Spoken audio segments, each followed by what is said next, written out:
दोस्तों, कल हम लोग देख रहे थे जो है कि भारतीय राष्ट्रीय कांग्रेस के बारे में। तो उसमें कुछ रह गया था, तो कुछ महत्वपूर्ण तथ्य रह गए थे। तो देख लेते हैं कि कौन कौन से महत्वपूर्ण तथ्य रह गए थे। तो कल हमने भारतीय राष्ट्रीय कांग्रेस की स्थापना के बारे में देखा था, उसके कितने अधिवेशन हुए उसके बारे में देखा था, और कुछ महत्वपूर्ण पॉइंट थे जैसे कि पहले मुस्लिम अध्यक्ष कौन थे उनको देखा था, और प्रथम महिला अध्यक्ष कौन थी उनके बारे में देखा था। तो आज देखेंगे कुछ और महत्वपूर्ण बिंदु कि बाल गंगाधर तिलक को भारत में अशांति का जन्मदाता कहा था। किसने कहा था? सर वेलेंटाइन सिरोल था ये व्यक्ति।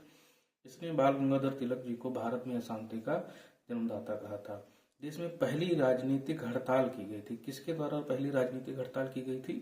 तो बंबई के कपड़ा मिल मजदूरों के द्वारा। तो याद रखिएगा ये कि अगर पूछा जाए कि देश में पहली राजनीतिक हड़ताल किसके द्वारा की गई, तो बंबई के कपड़ा मिल मजदूरों द्वारा की गई। अगली बात है कि गीता रहस्य पुस्तक के लेखक कौन है? तो गीता रहस्य बहुत प्रसिद्ध पुस्तक है, बाल गंगाधर तिलक जी की है। लाला लाजपत राय के राजनीतिक गुरु कौन थे? तो लाला लाजपत राय किसको अपना राजनीतिक गुरु मानते थे? तो मैजनी को। किसको? मैजनी को मानते थे। शेरे पंजाब किसको कहा जाता है? लाला लाजपत राय को कहा जाता है। कांग्रेस का नरम दल और गरम दल में बंटवारा हुआ था। कब हुआ? तो कांग्रेस का 1907 में सूरत में अधिवेशन हुआ, जिसमें कांग्रेस जो है कि दो भागों में टूट गई, गरम दल और नरम दल में टूट गई। उस समय अधिवेशन की अध्यक्षता कौन कर रहे थे? तो सूरत में जो अधिवेशन हुआ उसकी अध्यक्षता कर रहे थे रास बिहारी घोष जी।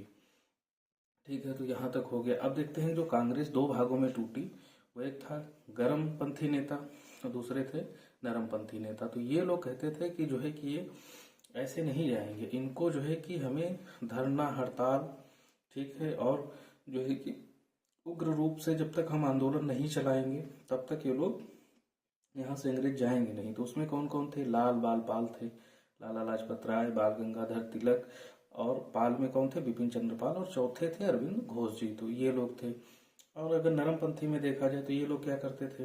ये जो है कि अनशन पे बैठ जाते थे, प्रार्थना पत्र देते थे, अनुनय विनय करते थे। तो ये प्रमुख नरमपंथी नेता थे। इसमें कौन कौन से थे? दादा भाई नौरोजी थे, फिरोज शाह मेहता थे, दिनसा वाचा थे, व्योमेश चंद्र बनर्जी थे, ये जो पहले अध्यक्ष थे, WC बनर्जी, और सुरेंद्रनाथ बनर्जी, SN बनर्जी जी थे। तो ये था हमारा राष्ट्रीय कांग्रेस, भारतीय राष्ट्रीय कांग्रेस के बारे में। तो आशा करते हैं आपको वीडियो अच्छा लगा होगा। कल अगला टॉपिक देखेंगे।